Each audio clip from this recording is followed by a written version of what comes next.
Welcome back to the DLS news. जी हाँ, आज हो गया दोस्तों 6 मार्च 2020 शुक्रवार और आइए बात करते हैं आज के मुख्य समाचार और today breaking news, India news headlines news के इस अपडेट वीडियो में अपन जानेंगे आज देश भर की तमाम बड़ी खबरों को। चीन में चल रहे उस मसले को लेकर भी एक बड़ी खबर आ रही है और साथ ही भारत सरकार की तरफ से कई बड़ी घोषणाएं, बड़े ऐलान है। राशन कार्ड को लेकर भी बड़ा अपडेट है। इसके अलावा दोस्तों हेडफोन लगाकर अब अगर आप गाड़ी चलाते हैं तो भी आपके लिए एक इंपॉर्टेंट अपडेट है, ध्यान रखिएगा। और साथ ही कुछ ऑटोमोबाइल इंडस्ट्री को लेकर अपडेट भी है और नए नियम भी जानेंगे और ताजा सोना चांदी और पेट्रोल के रेट्स में क्या अपडेट बदलाव आ रहे हैं वो भी बताएंगे। एक एक करके तमाम बड़ी खबरों पर नजर डालेंगे। बिल्कुल बने रहेगा हमारे साथ इस वीडियो में और एकदम पूरा लास्ट तक जरूर देखिएगा। बिना टाइम वेस्ट किए सीधे ले चलते हैं आपको पहले अपडेट में। तो देख पा रहे कि बड़ी खबर है, 1 अप्रैल से इस राज्य में पेट्रोल डीजल ₹1.59 प्रति लीटर महंगा हो जाएगा। जी हाँ दोस्तों, कर्नाटक राज्य के अंदर रहने वाले लोगों को 1 अप्रैल से पेट्रोल और डीजल पर ज्यादा वेट वैल्यू एडेड टैक्स चुकाना होगा। इस फैसले से वहां पर पेट्रोल ₹1.60 प्रति लीटर महंगा हो जाएगा और डीजल भी ₹1.60 प्रति लीटर तक महंगा हो जाएगा। कर्नाटक राज्य के अंदर इस तरह का फैसला ले लिया गया है। और साथ ही नेक्स्ट अपडेट देख पा रहे नौकरी करने वालों और पेंशनर्स के लिए EPFO की एक नई सर्विस है। कहीं भी और कभी भी हासिल कर सकेंगे जरूरी डॉक्यूमेंट। जी हाँ दोस्तों, अपने खाताधारकों को बेहतर सर्विस देने के लिए EPFO यानी कि एम्प्लॉइज प्रोविडेंट फंड ऑर्गेनाइजेशन जो है ना, वो लगातार बड़े कदम उठाता रहता है। और इसी कड़ी में EPFO ने ऐलान किया है कि PPO और UAN नंबर अब सरकार के E-लॉकर सर्विस डिजी लॉकर में भी उपलब्ध होंगे। और इस सुविधा के शुरू होने से आप कभी भी और कहीं पर भी जरूरत पड़ने पर डिजी लॉकर या डिजी लॉकर जो भी ऐप आप बोलते हो ना, सरकार का ऑफिशियल डॉक्यूमेंट सेव करने का एप्लीकेशन है, वहीं से डाउनलोड कर पाएंगे। तो ये एक नया अपडेट है। अच्छा, इसके अलावा दोस्तों प्राइवेट नौकरी करने वाले लोगों के लिए, सरकारी नौकरी करने वाले लोगों के लिए भी और अपडेट है, वो भी मैं आपको आगे की खबरों में बताऊंगा। लेकिन उससे पहले जरा नजर डालते हैं चीन के अंदर चल रहे उस मसले को लेकर क्या अपडेट आ रहा है। तो देख पा रहे पिछले 24 घंटों के अंदर भारत में 23 इस तरह के नए मरीज मिले हैं। जी हाँ दोस्तों, बड़ा ही गंभीर आंकड़ा है लेकिन सच्चाई को स्वीकार करना ही पड़ेगा। बुधवार को गुड़गांव में एक और नए मामले की पुष्टि के साथ ही देश में इस तरह की कुल 29 लोगों की संख्या हो चुकी है। और इसी में नजर डालें तो CBSE एजुकेशन बोर्ड जो है ना, उसकी तरफ से भी एक बड़ा फैसला है इसको लेकर कि परीक्षा में मास्क, हैंड और सैनिटाइजर साथ में ले जा सकेंगे स्टूडेंट्स। तो CBSE के एग्जाम में स्टूडेंट्स इन चीजों का इस्तेमाल कर पाएंगे। और एक बड़ा अपडेट देख पा रहे कि इससे न सिर्फ लोगों को खतरा बल्कि दोस्तों इंटरनेट डिवाइसेज को भी खतरा है। UN ने सावधानी बरतने की अपील की है। जी हाँ, यकीन नहीं होता लेकिन दोस्तों इंटरनेट डिवाइसेज जो है ना, आपका मोबाइल, वाईफाई, राउटर, हॉटस्पॉट वगैरह, इन चीजों को भी इससे नुकसान पहुंचता है। UN की स्वास्थ्य एजेंसी विश्व स्वास्थ्य संगठन WHO ने दुनिया भर में कोविड-19 के चलते मामलों को देखते हुए चेतावनी भी जारी की है। साथ ही अपडेट देख पा रहे कि इसके ज्यादातर मरीज दोस्तों इटली से आए हैं। तो राहुल गांधी की भी जांच होनी चाहिए, ये कहना है हनुमान बेनीवाल का, क्योंकि वो भी इटली से आए। ये राजनीतिक बातें चलती रहती है। और एक अपडेट देख सकते हैं दोस्तों, इसको लेकर भ्रामक खबरों से निपटने के लिए मार्क जुकरबर्ग भी आ गए हैं और फेसबुक ने एक बड़ा कदम उठाया। वो ये दोस्तों की WHO यानी कि वर्ल्ड हेल्थ ऑर्गेनाइजेशन का जो एडवर्टाइजमेंट है ना, उसको फेसबुक फ्री में चला रही है, जिससे कि लोगों में जागरूकता फैल सके और फालतू की अफवाहों को रोकने में मदद मिल सके। ये फेसबुक ने अच्छी नई पहल शुरू की है समाज कल्याण के लिए। अच्छा, इसके अलावा भी इसको लेकर एक और अपडेट देख पा रहे कि इसके चलते इंश्योरेंस कंपनियों को भी सरकार ने सख्त निर्देश दिया है और कहा है कि इससे जुड़े इलाज का खर्च भी इंश्योरेंस कंपनियां उठाए। ये IRDA यानी कि बीमा विनियामक विकास प्राधिकरण जो है, उसने सभी इंश्योरेंस पॉलिसी देने वाली कंपनियों को कह दिया कि इससे जुड़े इलाज का खर्च भी इस इंश्योरेंस में कवर किया जाना चाहिए। ये भी पब्लिक के लिए फायदे वाली बात है। चलिए साथ ही अगला अपडेट देख पा रहे दोस्तों, मोदी सरकार ने राशन कार्ड को लेकर बड़ा तोहफा दिया है। जी हाँ दोस्तों, अगर आप भी राशन की दुकान से राशन लेते हैं ना, तो आपके लिए अच्छी खबर है। दरअसल केंद्र सरकार ने जन वितरण प्रणाली की एक नई व्यवस्था के तहत one nation one ration card योजना में लाभार्थियों को एक सहूलियत दी है। आपको पता होगा सरकार का ये टारगेट है दोस्तों कि 1 जून से ही one nation one ration card योजना लागू होने जा रही है। यानी कि आप एक ही राशन कार्ड से देश भर में किसी भी सरकारी राशन की दुकान से राशन खरीद सकेंगे, एक ही लाइन में। इस योजना का मतलब यही है, राइट, ताकि बाहर रह रहे लोगों को भी राशन लेने में कोई दिक्कतें नहीं हो, इसलिए सरकार ये व्यवस्था शुरू करने जा रही है। लेकिन अब इसमें मसला ये आता है कि कई लोग ये सोच रहे हैं दोस्तों कि इस तरह की योजना शुरू होने के बाद 1 जून से उनको राशन कार्ड बदलवाना पड़ेगा या नया बनवाना पड़ेगा। ठीक है, तो आपके लिए टेंशन लेने की कोई जरूरत नहीं है। और अच्छी बात यह है कि आपको नया राशन कार्ड बनवाने की भी जरूरत नहीं है, क्योंकि वही आपका पुराना वाला राशन कार्ड भी one nation one ration card योजना में एप्लीकेबल होगा, लागू रहेगा। तो जब तक आपका राशन कार्ड भर नहीं जाता, फट नहीं जाता है, एक्सपायर नहीं हो जाता, तब तक आपको नया बनवाने की जरूरत नहीं है। ठीक है, चलिए नेक्स्ट अपडेट देख पा रहे दोस्तों, निर्भया मामले को लेकर इन गुनाहगारों का नया वारंट जारी हो चुका है और अब इन फाइनली इनको 20 मार्च तय की गई है तारीख, तब इनको लटकाया जाएगा। सुबह 5:30 बजे इनका स्वाह हो जाएगा। ये चौथा वारंट जारी हुआ, देखिए जरा। चलिए अगला अपडेट देख पा रहे दोस्तों, बड़ी खबर है, 72 केंद्रों पर होने वाली उत्तर प्रदेश बोर्ड 2020 की परीक्षा रद्द हो चुकी है। जी हाँ दोस्तों, यूपी बोर्ड के 10th और 12th के एग्जाम देने वाले स्टूडेंट्स के लिए एक बड़ी खबर निकल कर आ रही है। यूपी बोर्ड के सचिव नीना श्रीवास्तव ने एक आधिकारिक सूचना जारी करके परीक्षाओं की तारीख और शेड्यूल में बदलाव किया है। और ऐसे में दोस्तों, क्योंकि सोशल मीडिया पर एक पेपर वायरल हो चुका था और इसके चलते 67 परीक्षा केंद्रों पर भौतिक विज्ञान फिजिक्स का पेपर कैंसिल कर दिया गया था। और आधिकारिक सूचना के अनुसार कैंसिल किए गए पेपर 12 मार्च को दोबारा आयोजित होंगे। जानकारी आप ज्यादा देख सकते हैं और भी आप ऑफिशियली अपने स्कूल में जाकर के भी इसके बारे बारे में जानकारी चेक कीजिएगा ना। और अगला अपडेट आ रहा है दोस्तों, दिल्ली बनेगा गूगल का दूसरा क्लाउड रीजन, जल्द ही इसकी लॉन्चिंग भी होने जा रही है। जी हाँ दोस्तों, गूगल ने गुरुवार को दिल्ली को भारत का दूसरा क्लाउड रीजन बनाने का ऐलान किया। इसकी लॉन्चिंग दिल्ली में साल 2021 में होगी और ये कंपनी का भारत में दूसरा क्लाउड रीजन होगा। इससे पहले कंपनी ने साल 2017 में मुंबई में गूगल क्लाउड की शुरुआत की थी। नया क्लाउड रीजन गूगल के मौजूदा नेटवर्क का विस्तार होगा, जिसमें एशिया पैसिफिक के 8 रीजन और ग्लोबली 22 रीजन पर सेवाएं मिलेंगी। अच्छी बात यह दोस्तों कि इससे कुल मिलाकर के भारत की रेपुटेशन बढ़ेगी और साथ में लोगों को रोजगार भी मिलेंगे। एटलीस्ट भारत के इंफ्रास्ट्रक्चर इकोनॉमी पर भी इसका इफेक्ट देखने मिलेगा। अच्छी बात है, भारत के लिए गौरव की बात है। अगर आप एक सच्चे भारतीय नागरिक हैं, इंडियंस हैं, तो भारतीय होने के नाते दिल से इस वीडियो पर एक लाइक तो बनता है। अभी का भी लाइक कर दीजिए, क्योंकि लाइक करने जैसे ही एक और अच्छी खबर भी आप देख पा रहे होंगे कि T20 वर्ल्ड कप में भारतीय महिलाओं ने फाइनल में अपनी जगह बना ली है। विराट कोहली, सहवाग सरीके बड़े दिग्गजों ने भी बधाई दी है। जहां भारतीय महिला क्रिकेट टीम गुरुवार को सेमीफाइनल में कोई भी गेंद खेले बगैर ही फाइनल में पहुंच गई। सिडनी में लगातार हो रही बारिश की वजह से भारत और इंग्लैंड के बीच होने वाला पहला सेमीफाइनल मुकाबला रद्द हो गया था, और ऐसे में जिसके बाद आईसीसी के नियम के मुताबिक भारत को ग्रुप में सीट्स पर रहने की वजह से फाइनल का टिकट मिल गया। ये भारत के लिए गौरव की बात है एंड बेस्ट ऑफ लक महिला टीम के लिए भी। भारतीय होने के नाते एक लाइक तो बनता है, लाइक कर दिया तो अच्छी बात है, नहीं किया तो फटाफट कर दो। और चलिए अपन आगे बढ़ते दोस्तों अगले अपडेट में। तो देख पा रहे होंगे, मुंबई पुलिस ने हेडफोन लगाकर वाहन चलाने वालों को अनोखी सजा दी है। इंटरनेट पर इसका वीडियो भी वायरल हो रहा है। जहाँ दोस्तों भारत में इन दिनों कई लोग हेडफोन, ईयरफोन वगैरह लगा करके बाइक चलाते हैं, ड्राइविंग करते हैं, राइट। और दोस्तों गाड़ी चलाते वक्त इस तरह का हेडफोन इस्तेमाल करना दुर्घटना का कारण भी बन सकता है, आपको भी पता होगा, क्योंकि म्यूजिक सुनने से हमारा ध्यान भटकता है और माइंड दो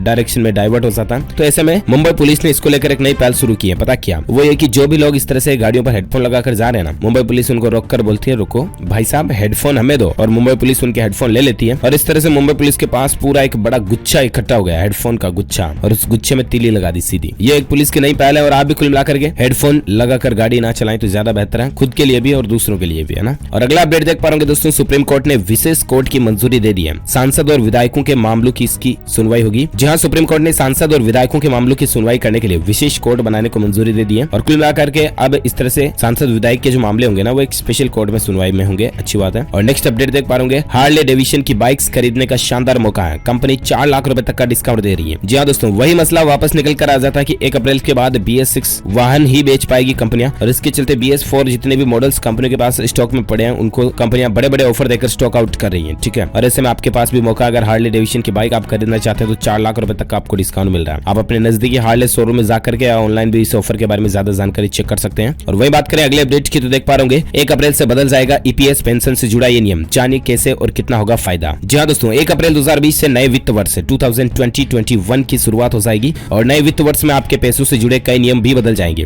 नए वित्त वर्ष में एम्प्लॉय पेंशन स्कीम यानी कि EPS के नियमों में भी बदलाव होगा और नए नियम के तहत EPS पेंशनर्स को पहले के मुकाबले ज्यादा पेंशन मिलेगी। वहीं employees provident fund, EPF, NPS, national pension system और भी कई सारी चीजों के नियम बदलेंगे, जिनमें कई से आपको फायदा होगा, कहीं से नुकसान होगा। तो इनका एक डिटेल वीडियो हम आपको DLS न्यूज के ऊपर डाल देंगे, तो वहां से जरूर चेक कीजिएगा 1 अप्रैल से क्या क्या नए नियम वगैरह लागू होने जा रहे हैं, तो इनकी जानकारी चेक करते रहिएगा DLS न्यूज पर। चलिए बात करें अगले अपडेट में, तो देख पा रहे चीन में चल रहे उस मसले को लेकर मास्क की कमी देखने मिली है और थर्मामीटर की कीमत में 3 गुना की बढ़ोतरी हुई है। तो इस तरह का अपडेट देख पा रहे। और साथ ही अगली खबर में बात करें दोस्तों आज के पेट्रोल और डीजल के रेट्स की, तो देख पा रहे खुशखबरी, आज सस्ता हुआ है पेट्रोल डीजल। पेट्रोल के अंदर आज 16 पैसों की कटौती देखी गई और डीजल में 10 पैसे प्रति लीटर की कटौती हुई। उसके बाद बेसिकली दिल्ली, मुंबई, कलकत्ता और चेन्नई में देश के बड़े महानगरों में पेट्रोल और डीजल का रेट लिस्ट क्या चल रहा है, तो आप स्क्रीन पर देख सकते हैं। और साथ ही नजर डालें दोस्तों आज के सराफा बाजार में सोने और चांदी के रेट्स में क्या बदलाव देखने मिला है। तो दोस्तों today gold and silver price news update में आप देख पा रहे कि सोने चांदी की कीमतों में अच्छी खासी गिरावट देखने मिली है। जी हाँ दोस्तों, सोने के भाव में सुबह ही 239 रुपए की गिरावट आई और उसके बाद 43,568 रुपए प्रति 10 ग्राम सोने का रेट चल रहा है। और वहीं चांदी की बात करें तो चांदी के अंदर 281 रुपए की गिरावट के साथ चांदी का रेट 46,402 रुपए प्रति किलोग्राम पर पहुंच गया है। चलिए अगला अपडेट देख पा रहे दोस्तों, बहुत ही इंपॉर्टेंट है। 6 करोड़ नौकरी पेशा लोगों को बड़ा झटका लगा है। EPFO ने PF की दरें 0.15% तक घटा दी है। 7 साल में सबसे कम रेट अभी चल रहे हैं। जी हाँ दोस्तों, आपके प्रोविडेंट फंड यानी कि PF अकाउंट पर ब्याज दरों में कटौती हो चुकी है। जो पहले 8.65% ब्याज मिलता था ना, उनको अब 8.50% ब्याज ही मिलेगा। कर्मचारी भविष्य निधि संगठन यानी कि EPFO के शीर्ष निकाय केंद्रीय न्यासी बोर्ड CBT की बैठक में इस तरह का फैसला लिया गया और ये ज्यादा इन्फॉर्मेशन आप स्क्रीन पर देख सकते हैं इसके बारे में। चलिए अगला अपडेट आ रहा दोस्तों, ओयो करेगा 5000 कर्मचारियों की छटनी। उसी चीनी मसले के चलते कंपनी की हालत खराब हुई है और CEO बोले कि हमारा जोर ग्रोथ पर है और इसी के चलते ओयो से 5000 कर्मचारियों को हटाया जाएगा। अच्छा अगला अपडेट है दोस्तों, इस फाइनेंशियल ईयर में कितनी बढ़ेगी आपकी सैलरी। कंपनियों ने इसको लेकर आंकड़े भी जारी किए हैं। तो उम्मीद है दोस्तों इस साल कई सेक्टर्स में, प्राइवेट सेक्टर में भी आपकी सैलरी में बढ़ोतरी देखने को मिलेगी। इंक्रीमेंट अच्छा खासा लगेगा। अब देखते हैं आगे और क्या नए अपडेट आते हैं, हम आपको बताते रहेंगे। फिलहाल अगला अपडेट देख पा रहे पेटीएम पर अब इंश्योरेंस की सुविधा भी मिलेगी आपको। मोबाइल पर ही आप 2 व्हीलर 4 व्हीलर के लिए भी इंश्योरेंस ले पाएंगे, इसके अलावा खुद के लिए भी हेल्थ इंश्योरेंस ले पाएंगे। जी हाँ, तो दरअसल बात कुछ यूं है दोस्तों कि अब डिजिटल पेमेंट कंपनी पेटीएम जो है वो अपने ग्राहकों के लिए एक ही प्लेटफॉर्म पर 2 व्हीलर 4 व्हीलर हेल्थ और लाइफ इंश्योरेंस प्लान लेकर आ रही है। भारतीय बीमा विनियामक एवं विकास प्राधिकरण यानी कि इरडा ने पेटीएम को इसके लिए लाइसेंस की मंजूरी भी दे दी है। कंपनी ने एक बयान में कहा कि Paytm insurance broking private limited ने बीमा ब्रोकिंग बिजनेस लाइसेंस प्राप्त कर लिया है और PIBPL पेटीएम के पूर्ण स्वामित्व वाली सहयोग कंपनी है। और बयान में कहा गया कि कंपनी ने ग्राहकों को सुविधा देने के लिए 20 कंपनियों से हाथ भी मिलाया और जल्द ही अन्य बीमा क्षेत्र से जुड़ी 30 अन्य कंपनियों को भी शामिल किया जाएगा। तो बहुत जल्द आप इस तरह से डायरेक्टली पेटीएम से क्विकली इजीली बीमा पॉलिसी ले पाएंगे, ये अच्छी बात है। चलिए अगला अपडेट देख पाएंगे। बैंक यूनियन ने फिर किया हड़ताल का ऐलान, 27 मार्च से लगातार 3 दिन तक बैंक बंद रहेंगे। जहां बैंक हड़ताल को लेकर फिर से बड़ी खबर निकल कर आ रही है दोस्तों। दरअसल दोस्तों आपको पता होगा कि सरकार ने हाल ही में घोषणा की है कि 10, 11, 12, 15 बैंकों का विलय होने जा रहा, मर्जर होने जा रहा और उसके बाद देश में 4 बड़े-बड़े नए बैंक बनेंगे। लेकिन ये बात बैंक यूनियन को हजम नहीं हुई और इसके चलते बैंक यूनियन ने 27 मार्च को फिर से बैंक हड़ताल करने का ऐलान कर दिया। वित्त मंत्री निर्मला सीतारमण जी ने जो कल घोषणा की थी 10 PSU बैंकों को 4 बड़े बैंकों में विलय करने की, जो कि 1 अप्रैल से विलय माना जाएगा, उसी को लेकर बैंक यूनियन कुछ मांगे कर रही है और इसी के चलते 27, 28 और 29 3 दिन की लगातार बैंकों में छुट्टियां हो जाएगी, क्योंकि 27 को हड़ताल रहेगी, 28 को 4th सैटरडे और 29 को वापस संडे हो गया। तो ये इस तरह से बैंक हड़ताल के साथ ही दोस्तों ये आज की बड़ी खबरें, मुख्य समाचार, today breaking news, India news, headlines news का अपडेट वीडियो फिनिश होता है। और हाँ, साथ ही आप हमें नीचे कमेंट करके जरूर बताना कि भारत का सबसे सुंदर राज्य कौन सा माना जाता है। What is the most beautiful state of India. जो लोग इसका सही जवाब इस वीडियो के नीचे कमेंट बॉक्स में देंगे वो रैंडमली पिक किए जाएंगे हमारी DLS न्यूज टीम की तरफ से और आप जीत सकते हैं एक शानदार सरप्राइज गिफ्ट, जो कि गिव अवे के रूप में आप तक पहुंचा दिया जाएगा। और इसी में आज की बड़ी खबरें खत्म होती है। दिल से इस वीडियो को लाइक करना, शेयर करना और चैनल को सब्सक्राइब करके बेल आइकन जरूर दबा देना। Thank you, take care, good bye, जय हिंद, जय भारत, वंदे मातरम।